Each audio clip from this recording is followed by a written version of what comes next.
Hello, my name is Daniel Allen, and this is Social Competence 101. First of all, let's look at the definition of what social competence is. It's the condition of processing the social, emotional, and intellectual skills and behaviors needed to succeed as a member of society.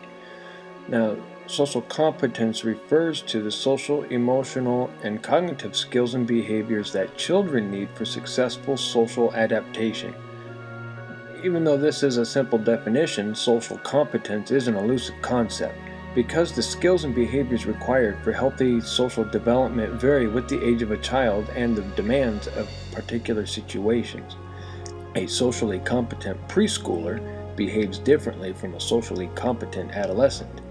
And conversely, the same behaviors like aggression, shyness, they have different implications for social adaptation depending on the age of the child and the particulars of the social content. Now, let's face it, human beings are emotional, but we must not discount the important role that feelings play in each stage of this behavioral process. Our emotions operate independently from whatever social competence we may have occurred and can override the intent to behave appropriately. Social competence is a broader term used to describe a child's social effectiveness. It defines a child's ability to establish and maintain high quality and mutually satisfying relationships and to avoid negative treatment or victimization from others. In addition to social skills and emotional intelligence, factors such as a child's self-confidence or social anxiety can affect his or her social competence. And social competence can also be affected by the social content and extent to which there is good match between the child's skills, interests, and abilities and those of the peers. Individuals with social expertise demonstrate particular adaptive behaviors. In addition, their relationships with others often make use of the social skills they have cultivated. Personally, you can gauge your level of social competence by your ability to connect with a variety of people. Parents are the primary source of social and emotional support for children during the first years of life, but in later years, peers begin to play a significant role in a child's social and emotional development.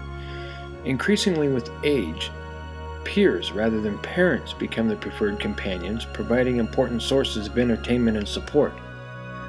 A general mastery of social skills must be possessed to maintain a positive rapport. Many people, unfortunately, remain socially incompetent. To remedy any skills deficiencies and take an accurate inventory of your behaviors, assess the quality of your conduct within the following domains: basic manners, verbal communication, nonverbal communication, self-control, and self-treatment. In the context of peer interactions, young children engage in fantasy play that allows them to assume different roles, learn to take another person's perspective, and develop an understanding of the social rules and conventions of their culture. In addition, relationships with peers typically involve more give and take than relationships with adults, and thus provide an opportunity for the development of social competencies such as cooperation and negotiation. When communication fails, the thoughts and ideas that you convey do not quite mirror your own. This can create great roadblocks on the path to your goals. Many people struggle with communication skills, like extreme deficiencies can render it nearly impossible to participate in a professional world. Evidence compiled from studies using child interviews, direct observations, and teacher ratings all suggest that popular children exhibit high levels of social competence. Children who have problems making friends, those who are either neglected or rejected by their peers, often show deficits in social skills. One of the most common reasons for friendship problems is behavior that annoys other children. Children, like adults, do not like behavior that is bossy, self-centered, or disruptive. It is simply not fun to play with somebody who does not share or who does not follow the rules. Sometimes children who have learning problems or attention problems can have trouble making friends because they find it hard to understand and follow the rules of the game. Social competence is defined as possessing and using the ability to integrate thinking, feeling, and behavior to achieve tasks within the framework of a society.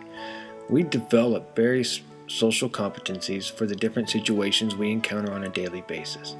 Individually, you can gauge your level of social competence by your ability to connect with a variety of people. You have obviously mastered the processing of complex social factors if you have a wide range of functional relationships. Thank you for listening. That concludes our lesson of Social Competence 101.